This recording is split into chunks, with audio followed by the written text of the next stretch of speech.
What do you do when a customer refuses to pay? So ideally, we have their credit card information on file. Assuming that we don't, then we're going to be taking them to collections. Now, before we do that, we're going to take them down some less threatening paths. And that's going to be through email, text messages, but eventually, like putting a lien on their property or taking them to collections agency that affects their credit score is typically the way to go. That's why typically getting better customers that have more money actually impacts them when their credit score gets hit because it's harder to rent a house. It's harder to get a loan for a car. And so ideally, if you have a good enough clientele, when you actually take them to collections or when you put a lien on their property, it actually means something. How do you deal with customers leaving garbage in their yard and it's a continuous problem? Ideally, I'm reminding them via automations like the day before, being like, hey, you got to pick this stuff up. And then eventually, if it just continues, you got to make a call of, do you want this customer or do you want your employees? Because it's no fun for the employee to have to deal with that sort of stuff all day long. Especially when it comes to dog poop, it's like the very first job of the day, the dew is on the ground, it's all wet, and then that splattered all over you for the rest of the day. You got to smell it. It's not fun. If the crew's complaining about it, I've notified the customer multiple times telling them to pick up after the dog or even their garbage all over the place. Then it's like either A, I'm going to upcharge them massively and make sure I give a lot of that to the crew, or secondly, just let the customer go. In the past, people have gotten pretty upset about being charged $1 a minute. Why do you think they're upset? Anytime that we as consumers don't know the exact price, it's understandable that we are unhappy with the end result. The bottom line is there's some jobs that you can't give an accurate time on. As soon as you go below the surface of the ground, I don't know if there's rocks down there. I don't know if there's a tree stump. And so for me to give you a bid, I usually need to be able to see the entire scope of the job. And so if I am doing a per minute pricing, it's usually because I don't know exactly how long something's going to take and the customer has to agree to those terms. And yeah, some people get really unhappy when it takes us longer. But we're not like slacking off. We're not trying to make it take longer. It's just simply a function of the job has a indefinite amount of time to work on it. And when it's at your satisfaction, we'll stop. But we could go way more in detail and take way longer, but it's going to cost you. And so then it's really just up to you how much do you want to spend. When do you know, okay, I need to move out of the storage container and I need to go into a shop? When it's making operations super difficult, that's usually when you're going to have to move. And a lot of times this will be forced on you by the storage facility, but usually once you cross the 2 truck marker, you usually need to move on to some other storage space. But more importantly, it's even the cost. Like a storage facility that is, say, 10 by 10, get one of those, and then you need a second one, then you get a couple parking spots. All of a sudden you're spending $800-900 per month. You might as well go get another space that's a lot more room for you to be able to grow for maybe 1,000 or 1,500. So it just comes down to cost as well. And sometimes that alone will be preventative enough to once you hit about 2 or 3 trucks, it's time to move on to something else that's bigger. How do you know you're getting a good deal? Ideally, it's close to your service area. So you're not driving a long ways to actually meet your customers and be on their property. So you might have a 5-mile radius that you serve, but if you're 20 miles outside of that where you have your shop space, that means every single day your crew is driving 40 miles just to get to the customer's property. That's going to cause a lot of wasted windshield time and a lot of wasted gas and fuel. And so the number one thing I'm looking for is how close are you to the center point of your service area to get access to all your customers as most efficiently as possible. What's the importance of having somebody who can do those repairs? That's nice, but being close by is going to mean every single day I'm having hundreds or maybe dozens if you're smaller of customers every single day. I'm much more interested in how close I am to them compared to whether I'm close to the mechanic or close to a gas station. There's a lot of gas stations. There's a lot of mechanics. And if I have to drive the mechanic every single day, we got bigger problems. And if I have to go to the mechanic once a month or twice a month, great. Then my same thing with my dealer for equipment. It's like, so I'm going to prioritize being close to my customers, not to my vendors. Say you're the guy who's hit his capacity. He's no longer welcome at the storage unit or his mom's garage or maybe his house. He's searched for properties in the area and there's nothing open. What's a temporary solution to that? You can look at farms. You go to places that have lots of commercial space, like big contractors will have acres worth of just graveled area. And you're like, hey, can I have this tiny little section in the back? I'll give you $1,000 a month. Same thing with farms. They can be like, hey, yeah, you can absolutely just park a couple trucks here and dump some debris. Sometimes the best spots are on the edges of town. There are lots of big gravel open spots to park your trucks. And it really comes down to then a matter of, do you need to dump material? Do you need to have materials on hand? you have fuel on hand. If you use it to park your trucks and trailers, then you're just looking for space. And industrial spaces where contractors or even concrete companies have massive spaces because they have to have these huge dump trucks to do all their big turnarounds. So sometimes that's a good spot to get started. At what point do you pay your highest performer's salary? It's not about performance. So in most states, you can't pay a labor position and they have to be a management. In order to be able to be on salary, they have to be a manager. They can't be a frontline team member that's doing labor positions. This is around worker protections for employees, overworking employees, etc. It's really a matter of, for me, when they work like crazy hard, they see the results and they're going to get time and a half when they're working their brains out. And then when they're taking time off, they're not making any money. I like that just to be like the simpler way of saying, look, if you want to take time off, you can take as much time off as you would like. As long as it doesn't affect anyone else on the team, you can do it. And that seems very fair to me when they're getting paid by the hour. If I'm paying them salary, there's like these unsaid rules about taking time off, and then people feel bad about taking time off, and then it becomes a political thing. So it's, look, pay someone by the hour is like the most simple way for me to think about it. When they work crazy hard, they make more money. When they work less, then they're going to make less money. Assuming I can't pay them based upon performance, which is my number one recommendation, my preference for frontline team members that are doing labor is to just give them a percentage of labor revenue. But if it's a position that's overhead, or it's something that is like a mechanic or some other position that I'm paying by the hour, I would rather do hourly over salary. And even if I was allowed to do salary based upon them not being a labor position, I would still probably want to do hourly because the harder they work, I want them to see more money in their paycheck. It's very important, in my opinion, to remember that just because someone's a high performer out in the field or even a frontline team member, that they somehow need to be a leader. And unfortunately, for a lot of small businesses, the only way to be promoted is to become a leader and to manage other people.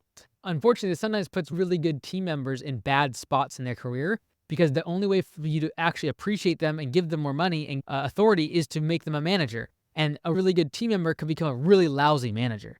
It's very difficult many times to create positions where someone can make a lot more money based upon just execution and extreme skill. It's a lot more difficult to do that in a smaller business compared to where usually the way to give someone more money is like, hey, you're the manager of these 5 or 10 people, and then you can give them more money. But you got to remember, a high-performing frontline team member does not necessarily equate to a great manager. How are you supposed to determine and put a number on that hourly employee who is, say, a manager or something above that role? Yeah, like the thing is, like, what are we willing to spend if this person put in their notice tomorrow? That's how I always think about it. And really what that comes down to is replaceability. And so if someone can get skills that are very hard to replace, if it takes a long time to get a new team member trained up on them, they're basically building up the difficulty of what it would cost to replace them. And so if I was talking to a team member, get skills that are so irreplaceable that you become so valuable that the employer needs to keep paying you more, because if they lost you, it takes 6 months to get someone else ramped up. But if it would take someone 2 months to get ramped up, then you're worth less to the company. And so really getting skills that no one else can replace is the important part to be able to differentiate yourself and make more money as a frontline team member that is just doing the work. It is get really skilled. And whether it be efficiency, whether it be project management, whether it would just be doing whatever the task is better than anyone else can, that means that your hourly rate is going to go up, assuming, again, that your employer actually pays attention to what's going on. Sometimes the only way to pull their bluff, if someone's worked for someone for 5 or 10 years, gained all sorts of new skills, they're taking courses on the weekend, listening to audiobooks, improving, and for 5 years they don't get a raise, then it's a matter of you might need to go call the bluff on your employer and be like, I'm leaving. And then they'll really have to assess, oh, what am I actually willing to pay this person for them to leave? And if you have employees that are being paid by the hour and they have the opportunity to make P for P, and they're not really management material to where you can move them up in terms of the organization to make more money, then it's a matter of just like always asking yourself, like, okay, so if they left tomorrow, what would I be willing to pay them? Oh, they're making that much? That's about what I'd be willing to pay them. If it wanted $1 more, I'd be telling them to go pound sand, I'd go find someone else. And then that's the equilibrium. And so then it's just a matter of if you're a team member that you know you don't have management experience and you don't want to go into management, then it's just a matter of get skills that are so outlandishly better than anyone else that they can't replace you. And then, just hope that you're working for a company that actually recognizes when you get new skills that are hard to replace. What do you say to the guys in the industry who are going to make the excuse that they're having a hard time finding leadership, and you, as the owner, don't have time to train them? It really comes down to, if you're having a hard time finding a manager, or a leader, it usually means you just need to pay more. Like ultimately, if you pay someone more and you offer more money for a position, you will eventually find enough talent because you will upgrade the talent pool that you're pulling from. No profit sharing, no equity. The thought that you're going to attract great leadership talent is laughable, because if they're a great leadership talent, they'd have 10 other people willing to give them a whole lot more. They'll be less inclined and less worried about their pay per hour or their salary. They'll be much more concerned, like, I want a piece of the profits. I want a piece of the revenue. I want a piece of the equity. And that's usually the best managers because they actually have some entrepreneurial chops to it. At what point do you have to let somebody go from tardiness? It really comes down to, it sounds horrible, but how bad does the business need them? In the perfect world, I would say, hey, when someone's tardy and you've warned them and then they're tardy again, that you're going to let them go. However, in the real world, you need to get work done. And that tardiness happens in the middle of the time when the rest of your team is stretched really thin. And you got to be careful of firing someone in the idea that it's going to be good for the culture. But by firing them, the hours that they would have worked is now having to be replaced by everyone else, and all their slack has to be picked up by all your other top performers that are staying and are showing up on time. And now all of a sudden you're overworking your team. And so sometimes I have deliberately delayed someone's firing simply due to the fact that I need to get the business through a certain amount of time. If I would have fired that person, all of the weight that they were holding, even if it was the maybe subpar or a little bit less than average, it would have fell on my top performers, and that would have actually been worse for them than if I would just let a lower performer get along for a while, but take some pressure off the team. Then you have all the leverage in the world, and you can fire as needed based upon being tardy or whatever other policy. But keep in mind that if they're dropping a whole bunch of slack, someone else has to pick that up. And if that's your best team members, you could potentially overwork them and cause them to leave. Are you still going to hang on to them? Yeah, if they change, ultimately I would want to keep everyone. It costs a whole lot more to find and train someone than it is to retain someone or to retrain somebody. I would much rather take an existing member that is a B player and coach them up to be an A than trying to find some brand new person and hoping that they work out. I only fire someone once I've exhausted the ability to be able to retrain them, or if they've crossed a certain line where I said, regardless of whether or not they are retrained, they have crossed a certain line that we have to put our foot down. It just becomes a matter of what happened. To give me the context, and then figuring out whether or not there is a fireable offense. Okay. Going to a more difficult scenario, say they just lost a family member, and for one, they're going to need some time off. But beyond that, they might have some mental issues moving forward. Yeah, ultimately, if it affects the team negatively, I, as the leader, have to pull the plug on them. And if it affects the business and like financially, I'm taking a hit, I'm willing to forbear that for a little bit. And hopefully I can see progress towards them getting out of their situation. Assuming that they are negatively affecting the team, that's when I bring out the chopping block. Because I am not going to allow someone's misfortune to affect the rest of the team that is working hard and trying to put food on their table. And if it's going to negatively affect the business and the business is in a fragile state, now one person holding on to them in a charitable likeness and trying to help them could potentially bring down the rest of the team. And so sometimes you have to make the really hard decision to cut people for the sake of the financials, even though your humanity wants to keep hold of them. But by holding on to them and being charitable to them, you actually affect 10 or 20 other people, because now their jobs are put in jeopardy because you can't afford to have this person work for nothing or take all this extra time off or have an empty spot on the team for months on end. Does that vary with bodily injury?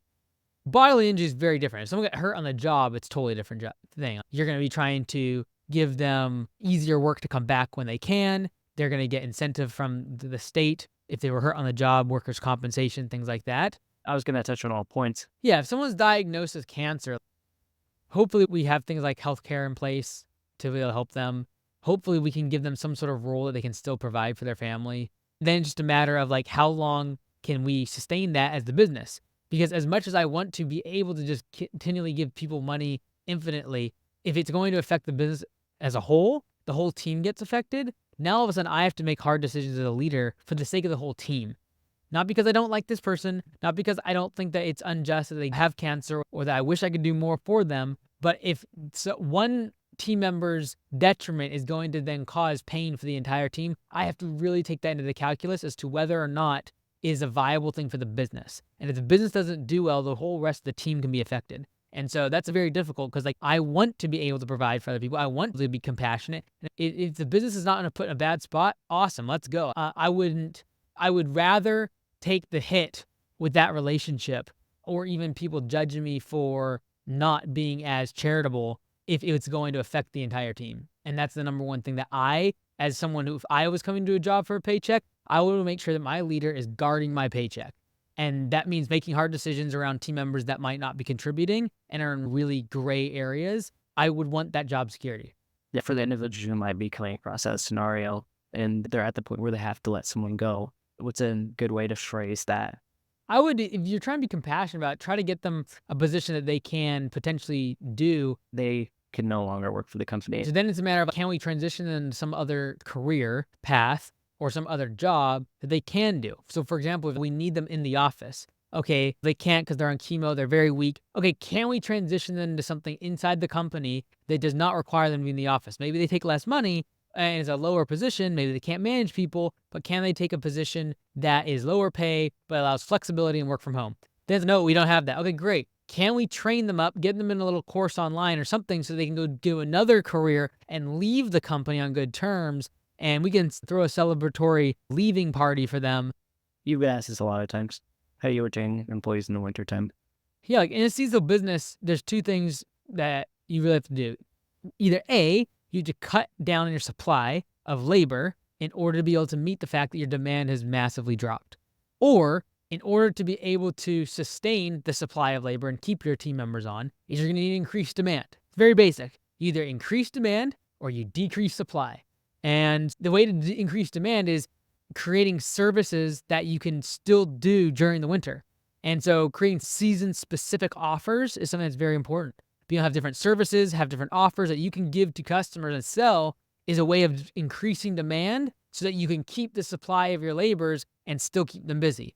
Or you're going to have to just lay them off for 3 or 4 months, tell them to come back May 1st or whenever you're getting started. They have a guaranteed position. And ideally, if you're paying them well, if it's a good place to work, and typically over the winter, retail, everyone's hiring. There's plenty of work. And so they can go get something indoors outside the elements and then come back during spring, fresh, renewed, ready to rock and roll. And they're looking forward to it.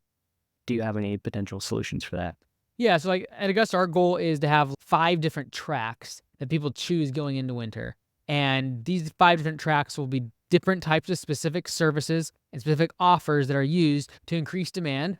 And then one of the tracks is like cut all expenses, lay off everyone, etc. And so it's just a matter of like, which of those tracks are you going to do, and then applying yourself like very intentionally to the script of that specific track. And so whether it be Christmas lights, snow plowing, winter services, continuing to mow, or shutting down your services completely, applying yourself and actually having a plan in place to keep your revenue high, all your expenses low during the winter is really the goal. Like having a very defined path for them to go down. What's your response to a customer who's going to complain about the service that you provided them? Yeah, if someone's complaining, ultimately means that the price that they paid, they believe is greater than the value they received. And the discrepancy between those two things is where we have to realize that expectations were not met. Now, whether or not those expectations are realistic or not is a different story, and that's when you might have to fire a customer.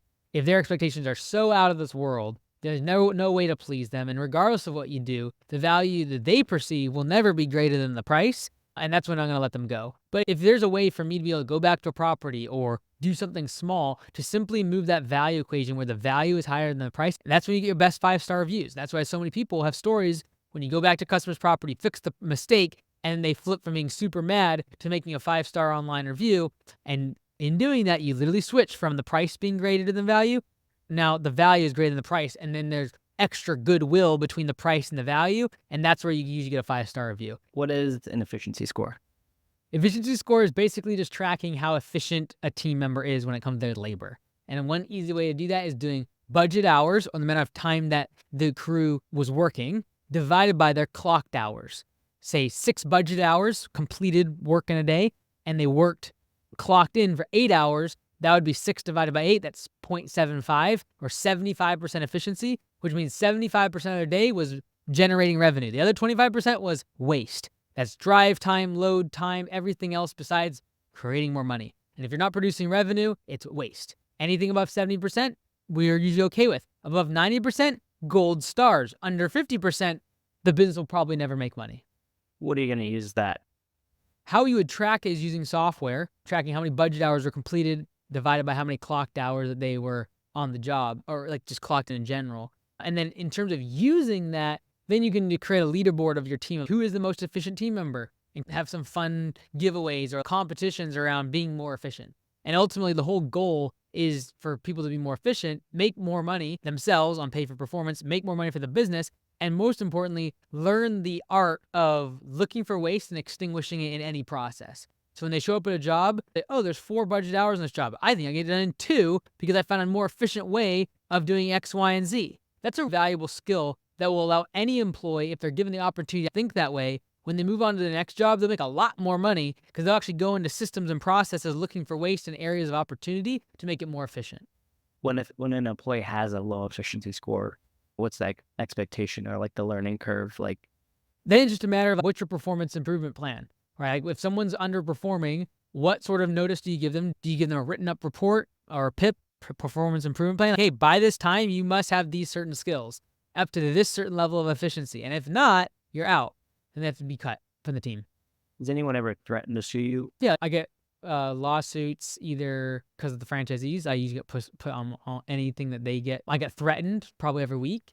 And so at first, like when you first get your very first lawsuit, it's like very freaky and you get summoned to court or you even just get threatened, like a cease and desist, for example. Anything legal from an attorney can just be really overwhelming and terrifying. And so I've gotten more and more used to it and a little more callous to it until someone literally is standing across from me in court.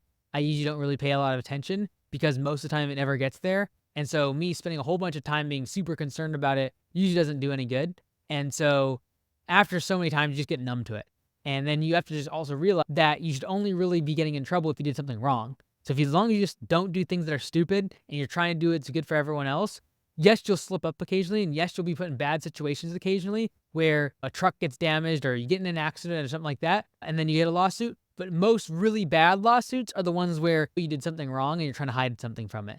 And as long as you just do business without those sort of things happening, you're not trying to evade taxes, you're not trying to pull things over on your team members, you're not trying to stiff competitors or partners, then you should be able to find. I see lawsuits all the time, and I just know I never willingly have done anything wrong to see this on my desk. So therefore, it's probably a good way for me to know that I can explain this away with an attorney and get this off of my chest. And so far, so good. Besides the very first one that actually was legitimate because I made a big boo and I fired someone because they got hurt, and I didn't know that wasn't allowed. And they used some things, twisted some of my words, but ultimately, I didn't know the law and I didn't know I couldn't do that. And it was a mistake on my part. I had to pay him a bunch of money outside of court. So we settled, so I can't talk a lot about it. But by that time, I realized I was wrong and I had made the mistake. And it was like my very first non-friend hire. And it's like, I just didn't know what I was doing. I was super young. This person was more than twice my age and was probably trying to take advantage of the situation too. But that is what it is. On another note, why are people trying to sue you every week? What are the claims they're making? Stuff gets my attention. Like if it has my name on it, I care. And I'm looking to guard my reputation. So I don't allow people to throw frivolous lawsuits and win over me, even if it's small. So I've never let someone win a small lawsuit against me. My goal is to try to keep it from going to attorneys because I think it's really expensive for me. And so I usually try to negotiate myself at the beginning without it going to the attorneys. But there's sometimes you just have to let it go to the attorneys because it's the only way to communicate with the person. And if they have a bunch of lawyers involved, me talking doesn't mean anything. Yeah, like, I don't know. What was your question? I think you answered it. I was wondering more specifically if you take the brunt of their lawsuits. Well, ultimately, once you start to grow and you get bigger, you just get a bigger target on your back. And if you're going to build a big business and you're going to make a bunch of money, just make sure that once they penetrate the target, i.e. they hit you, that there's nothing there for you to actually be in trouble for. And just doing everything by the book and doing everything above board and doing it as if everything was going to one day be shown is important. And so when I first met my attorney and my tax accountant, I basically said, hey, look, we're going to pretend like one day all of my tax returns will be seen. Whether it's because I'm running for public office or someone tries to say something stupid about me, everything needs to be to the point where I can publicly show my tax returns. And so once you start getting to that level, you don't concern about lawsuits. It's just a matter of some people are going to try to tear you down. That's life. And I've always thought about it from that perspective of actually feeling bad for them more than feeling mad towards them. Why might said big company want to come after you who's on the come up? Yeah, if a big company's coming after you, it's typically because they want to shut you up or to shut you down and keep you from competition. So there's certain laws in the country that prevent anti-competitive behavior. But one of the ways around that is to just sue people. And if you have a lot of money, you can put so many lawsuits on someone until they finally have to stop working. They have to close the business. Ideally, as an entrepreneur, you should have a lot of your T's crossed and I's dotted in terms of legally before you get involved in something. So there's never an opportunity for an incumbent to come after you and just throw lawsuits at you until you literally either have to relent and pay up or just stop working in that industry. So it's definitely a way to be anti-competitive, is just throw lawsuits at little guys. And that's why I've been really careful with Augusta. We've never thrown a lawsuit at someone that is infringing on our trademarks. We've always been able to deal with it very civilly. Usually it's myself just being like, hey, the law, there's no bad blood, and prevented us from ever having to sue the small guy. Because I don't like that look either. I don't want to be the big guy trying to sue the small guy for them to shut up. Anytime there's a lawsuit, the only people who win, usually the attorneys. Is not that calling individuals out, or it's not necessarily individuals, but companies, is that a preventative strategy to save you some money?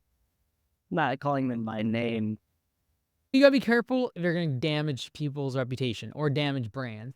And so if you're gonna say negative things about someone, you better have proof. Because you can be documenting something and you can be reporting on some sort of bad behavior, but if you don't have evidence and it turns out that you were wrong with your facts and conclusions, and then you made judgments on said brand, said company, said person, then you are liable for slander.